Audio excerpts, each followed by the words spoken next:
이재명 대통령 주재 국무회의에서 전국민 민생회복지원금을 포함한 총 30조 5천억 원의 추경안이 의결이 됐습니다. 이 대통령은 건전재정이나 재정균형 원칙도 중요하다. 그러나 지금은 경제가 너무 안 좋기 때문에 정부 역할이 필요하다. 국가 재정을 사용할 때가 바로 이 시점이다. 이렇게 강조를 했습니다. 민생회복 소비 쿠폰은 1차, 2차에 걸쳐 지급이 되고요. 1차는 기본 15만 원, 차상위계층 30만 원, 기초수급자 40만 원, 농어촌 인구 소멸 지역 2만 원씩 추가로 지급됩니다. 자, 2차에서는 소득 상위 10%는 제외되죠. 10만 원이 일괄 지급이 됩니다. 자, 그래도 이제 그 동등하게 나눠지는 보편 지원에서 이 차등을 주는 지원으로 바뀐 점은 좀 눈에 띕니다. 이재명 대통령은 이거를 좀 두 가지를 좀 적절히 배합했다 이렇게 설명을 했죠. 자, 근데 한편 이제 추경안에는 소상공인 빚 탕감 이게 포함이 됐는데 개인 빚이 5천만 원 이하이고 7년 이상 연체됐다면 전부 탕감 받을 수 있습니다. 캠코 산하 배드뱅크를 설치해서 개인 무담보 채권을 일괄 매입하는 방식입니다. 예상되는 총 매입 채권 규모는 16조 4천억 원, 113만 명이 혜택을 입을 것 같습니다. 자, 정부는 이제 재기의 발판을 좀 마련해 주겠다. 국민통합자원에서 필요하다는 입장인데 뭐 소상인들은 대개 이제 반기는 환영하는 분위기입니다. 그런데 이미 빚을 갚은 사람도 있거든요. 어려운데. 그래서 이 도덕적 해이 문제, 그다음에 그 이미 아까 말씀드렸던 대로 상환했던 사람과의 그 형평성 문제 이런 논란도 있어서 이거는 좀 인터넷상에서 여러 논란이 좀 뜨거운 것 같습니다. 자, 이 부분은 어떻게 보시는지 먼저 정국 교수님. 예, 그 자본주의 사회에서 개인의 빚을 국가가 갚아준다. 이거 좀 100% 말이 안 되는 얘기인데 오죽 어려우면 또 이런 방법을 동원했을까라는 생각 들고요. 그 김대중 대통령 때 이거 한번 있었잖아요. 빚탕감 네. 한번 있었고 이번에 이제 두 번째인데 소상공인들이 어렵다는 얘기는 정말 그 저도 실감을 합니다. 우리나라 소상공인들이 한 1,000만 가까이 되는데 정말 어렵잖아요. 그런데 이분들한테 빚탕감을 다 해줄 수는 물론 없지요. 근데 그 중에서도 한 그 하위 거의 한 뭐 100만 명, 113만 명이라고 하는데, 근데 이분들이 어떤 분인가 제가 아침에 뉴스 좀 분석을 해봤더니 연소득이 2천만 원도 안 되고 뭐 이런 아주 그 저소득 그 상공인들이더라고요. 근데 이런 분들도 문제가 있지만 지금 가장 괴로운 게 그 서울 시내 수도권에 가게 하나 가지면서 이걸로 먹고 사는 분들도 힘든데 이분들은 또 해당이 안 되고, 또 우리 앵커님 말씀하신 대로 성실하게 어렵지만 조금씩 빚을 갚아나가는 사람들한테는 이거 뭐 말도 안 되는 얘기인데 그만큼 딜레마가 있는 거죠. 저는 근본적으로 이런 그 정책은 자주 있으면 안 되는데 뭐 이재명 대통령 잘 되길 바라는 마음에서 이번에 그 좋다 이렇게 생각이 되고요. 이제 쿠폰 문제도 이 조금 더 말씀들이 나오겠지만 예. 뭐 보수주의자, 보수진영 입장에서는 참 할 말이 많은데 다들 이제 그 이재명 정부 잘 되길 바라는 마음에서 조금 이렇게 신중하게 보는 것 같습니다. 네. 하은기 부대변인 어떻게 봅니까? 자본주의 사회에서 개인의 빚을 국가가 탕감한 게 말이 되느냐는 말에 일단 동의하고요. 그다음에 자주 있으면 안 되는 정책이다라는 의견에도 의견 타당하다고 생각합니다. 네, 이분들이 빚을 어떻게 졌는지를 우리가 생각해 볼 필요가 있는데 이게 개인의 빚이라기보다는 국가의 비용을 대신 떠하는 측면이 있거든요. 7년 동안 5천만 원 이게 뭐냐면 뭐 결국 제 얼굴에 침 뱉기가 되겠습니다면 문재인 정부 시절에 그 저희가 뭐 세계적인 코로나 방역 이러면서 칭찬도 많이 받고 뭐 세계 상찬도 많이 받았는데 그 비용을 누가 냈냐면 자영업자들이 냈거든요. 그 국가가 잘했다고 칭찬을 받았지만 정작 희생은 누가 했냐면 자영업자들이 받았습니다. 이렇게 해서 작년 한 해에 폐업한 자영업이 100만 개가 넘거든요. 이분들이 어떤 분들이냐면 거의 요즘 자영업자 대부분이 뭐 가반이 5060 세대입니다. 노동 시장에서는 재취업이 안 되고 그렇다고 연금 생활도 안 되니까 있는 거 없는 거 빚 다 끌어모아서 자영업으로 한번 살아보려고 하는 분들인 거죠. 그런 사람들이 코로나니 뭐니 겹쳐지면서 감당할 수 없는 채무를 떠하는 거고 개인의 잘못이라고 하기에는 국가 상황이 만만치 않았다. 그래서 이 사람들 절반 이상이 다중 채무자인데 그러면 그대로 그냥 망하게 냅둘 것이냐, 이런 차원에서 우리가 좀 접근할 필요가 있다고 생각해요. 국가가 이 개인이 잘못한 빚을 다 떠안아줬다기보다는 국가가 챙겨야 될 부분이 분명히 있었는데 그동안 방기한 부분이 있었다. 그거는 물론 지난 정부뿐만 아니라 지지난 정부에서도 그런 면이 있었고, 그런 것들 지금이라도 조금 국가가 보조해줘서 시장을 제대로 한번 돌려보자, 이런 차원에서 생각해 주시면 될 것 같습니다. 그런데 이제 민생회복 소기 쿠폰이 1, 2차에 걸쳐 지급이 되는데 이제 소득 차이에 따라서 이제 차별 지급한 건 좋은데 이걸 또 가려내는데 시간이 많이 걸리고, 그죠? 거기도 또 비용이 많이 든다고 그래서 이것도 또 논란이죠. 이 부분은 네. 사실은 이미 그 문재인 정권 시절에 그때 코로나19 때 이제 지원금 지급할 때 논란이 한번 됐었죠. 그래서 이거 비용이 더 많이 든다. 그러니까 그냥 차라리 다. 동일하게 지급하는 게 훨씬 더 낫다 이래가지고 그때 그렇게 결정이 된 바가 있거든요. 모르겠습니다. 그 사이에 뭐 시스템이 더 개발이 잘 돼가지고 이거를 다 기준을 설정을 해서 정밀하게 할 수 있을지 뭐 잘 모르겠는데 아마 시비는 꽤 될 것이다. 이렇게 생각해요. 그러니까 그 한계선상에 있는 분들이 있잖아요. 예. 그러니까 뭐 몇십만 원, 예를 들어 소득 차이로 누구는 30만 원 받고 누구는 15만 원 받고 이런 상황들이 이제 벌어질 것이기 때문에 이거 아마 항의 꽤 좀 각오를 좀 해야 될 것이다, 이렇게 생각을 하고, 기본적으로 이번에 설계된 것을 보면 이제 이재명 대통령이 늘 뭐 평상시 철학처럼 이야기하는 억강부양. 그래서 이제 가난한 사람들을 더 많이 이제 돕는 쪽으로 그렇게 이제 설계가 돼 있는 이제 그런 이제 상황인데, 저는 사실은 이거 반대입니다.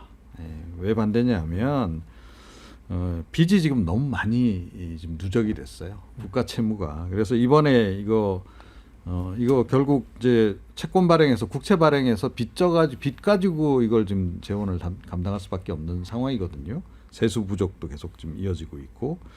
그래서 이번에 추경하게 되면 이제 1,300조 원을 이제 돌파할 예정입니다. 40% GDP 대비 40% 국가 채무 넘기느냐 마느냐 가지고 문재인 정권 때 논란 좀 벌이다가 그 선을 딱 넘기 시작하더니 지금 막 맹렬히 지금 질주를 해서 조만간 이제 50%에 근접하는 이런 상황까지 지금 가고 있단 말이죠. 그러니까 이게 결국 뭐냐면 미래 세대의 빚이에요. 예. 그러니까 지금 당장 우리 살기 힘들다고 부모 세대가 너 좀 네가 나중에 빚지는 거로 하고 그 좀 끌어다가 나 좀 일단 살아야 되겠다. 이거나 다름없다는 거죠. 그래서 좀 조금만 생각해 보면 기성세대로서 이걸 과연 이걸 받아들일 수가 있는가? 저는 사실은 이거 받아들이기 어렵습니다. 그리고 특히나 이거 지금 배드뱅크 만들어 가지고 뭐 16조인가 뭐 이렇게 탕감해 준다 그러는데 거기서 안 끝날 가능성이 굉장히 높다는 얘기도 나오고 있어요. 그래서 최대 50조까지 갈 수도 있다는 얘기가 좀 나옵니다. 그러니까 뭐 50조까지 가지 않더라도 16조인들 그게 적은 돈입니까? 그리고 그 사이에 사실은 그 폐업하신 분들도 꽤 되고 그런 분들 억울하지 않겠어요? 나 좀 끝까지 버틸 걸. 예? 그다음에 그동안 열심히 조금이라도 계속 갚아 나가고 계신 분들 입장에서는 내가 그렇게 뼈 빠지게 갚을 이유가 없었네. 이렇게 지금 되는 거 아니겠습니까? 그래서 이거는 정말 이건 해서는 안 되는 정책이다. 개인적으로 그렇게 생각합니다. 전 좀 다른데 워낙 어려우니까 지금 앞서 하한기 전 상금 부대변인이 말씀하셨듯이 저는 전국민 지원금은 좀 선택과 집중으로 가는 게 어떨까 싶은 생각이 드는 게 상위 10%에게 그 돈을 준다고 해서 내수 진작에 효과가 있을까? 별 효과, 승수 효과가 없을 거예요. 그렇게 실험적인 계산을 통해서도 증명이 되는 건 오히려 차상위 계층이나 기초수급자들한테 더 몰아주는 게 낫지 않느냐 이런 판단이 들고, 지금 또 지역화폐 같은 경우도 쿠폰 형태도 있는데 현금으로 카드 쪽으로도 선택이 가능하거든요. 근데 이제 탕감 문제는 필요할 것 같습니다. 왜 그러냐면 너무 어려워요. 근데 이들이 회생을 하려면 일단 한번 탕감이 돼야 다시 한번 더 새 출발을 할 수가 있거든요. 근데 저는 탕감에 대한 명분도 있는 건 뭐냐면, 물론 신중하고 횟수가 여러 차례일 수는 없겠지만은 실제로 미국이나 유럽 같은 경우에는 일본만 해도 코로나 때 많이 이런 정책을 실시를 했는데 우리는 코로나 때 탄광까지는 못 갔거든요. 그런 만큼 뭐 건전재정을 강조하고 이러다 보니까 이제 그런 측면도 있는데 지금 이 부분은 해야 될 것 같은데 그다음에 또 하나 조금 아쉬운 건 뭐냐면 중국의 경우에는 이렇게 상당히 내수 부진이라든지 경기 침체했을 때 일단 부동산부터 일단 터뜨렸어요. 저는 지금 완전히 부동산이 불장이거든요.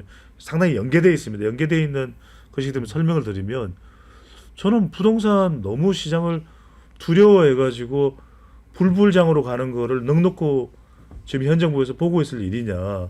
왜냐하면 중국은 광동이나 사천이나 충칭이나 청두나 부동산 버블이는 걸 꺼뜨렸거든요. 그러고 나서 그 막대한 정부 재원을 어디로 보냈냐. 로봇, 그다음에 반도체. 지금 우리 못 따라잡잖아요. 근데 지금 이재명 정부도 저는 여기에다가 더 많은 재정 투입을 해야 된다. 신성장 동력. 왜? 성장이 되면은 그 사람들이 가처분 소득이 늘어나면 식당에서 밥 사 먹고 호텔에도 숙박하고 여행도 가거든요. 좀 근본적인 대책에도 집중할 필요가 있다는 말씀입니다. 그리고 뭐 하나만 더 말씀드리면 국가 채무 심각한 거 맞고 관리해야 되는 게 맞습니다. 근데 그 못지않게 심각한 게 가계부채거든요. 가계부채는 실물 경제 자체랑 연관이 있는 거고 그 엄청난 가계부채 중에 한 19.1% 거의 20%에 육박하는 부채가 자영업 대출입니다. 이 사람들은 물론 다 탕감해 줄 수는 없겠지만 어느 정도 숨통은 튈 수 있게 해야지 그 현실 경제, 실물 경제가 돌아가는 거 아니냐 이 말씀드립니다. 네. 자, 이 방송 보시는 분들 의견도 좀 소개를 해드립니다. 이 간신히 버티고 있는 데가 너무 많습니다. 정부가 오죽하면 이렇게 할까요? 불가피성에 동의하시는 의견입니다. 자, 소비 심리가 많이 위축되긴 했죠. 자영업자분들 한숨이 이만저만이 아닙니다. 이런 의견도 있습니다. 자, 보수인 제가 봐도 이제 정상적인 정부 같습니다. 결과가 좋지 않아도 노력하면 국민들은 다 압니다. 이런 격려 의견을 주셨습니다. 자, 그런데 반면에 이 아무 의미 없는 일회성 사탕 나눠주기는 국민 의식을 더 낮게 만들 뿐이다. 이런 좀 우려하는 목소리입니다. 솔직히 민생회복 지원금 일회성에 그칠 건데 굳이 나라에 돈도 없는데 왜 하나요? 이런 의견도 있습니다. 아무리 배드뱅크라 해도 정부 재정도 8천억 투입되는데 납세자 동의는 받았나? 이런 의견도 있고요. 나라비 젊은 세대가 다 갚아야 한다. 이런 또 의견도 주셨습니다. 소득 상위 10% 가려내는데 한 달 걸린다는데 굳이 그렇게 해야 하나? 주려면 다 줘라. 아님 기초수급자와 차상위 계층만 주던지. 이런 의견도 주셨습니다. 15만 원씩 받는 건 좋은데 경제 효과 부디 있길 바랍니다. 이런 아주 복합적인 의견을 주셨네요. 예. 따로. 그 우리나라의 복지 정책에 아주 재미난 게 있습니다. 한국 사람들이 이 상대적 박탈감을 굉장히 싫어합니다. 예. 그러니까 절대적 기준에서 잘 살고 못 사는 것보다도 내가 뭐 예를 들어 하원기 대변인 하원기보다 못 산다 이러면 기분이 나쁜 거예요. 그런 점에서 우리나라의 사람들이 상대적 박탈감이 심한데 지금 우리 또래의 그 중산층 은퇴자들 말이죠. 기초연금에 대해서 얘기하는 게 금기입니다. 왜 금기냐면요. 받으면 좋을 텐데 내가 30% 상위 30%에 못 들어가는 데 대해서 창피한 거예요. 그래서 서로가 이 그 기초연금을 받냐 이게 뭐 금기 사항이 돼 있고 예. 그 다음에 이 요번에 이제 이것도 마찬가지입니다. 10% 저도 아침에 계산을 좀 해봤는데 예. 10%에 못 들어가면 기분이 나쁠 것 같고 들어가면은 뭐 또 돈을 안 조금 뭐 10만 원 못 받는 거 아닙니까? 예. 뭐 이런 그 어떤 문제가 생기기 때문에 이 한국 국민의 독특한 정서, 이 상대적 그 박탈감에 기인한 전체적 평등의 문제 이런 것도 그 굉장히 문제가 돼서 감정적인 요소도 있는 거죠. 그래서 저는 이재명 정부가 이번에 출발하기 때문에 일단 대통령을 중심으로 이 상황에 대한 심각한 인식으로 뭐 했다고 보고요.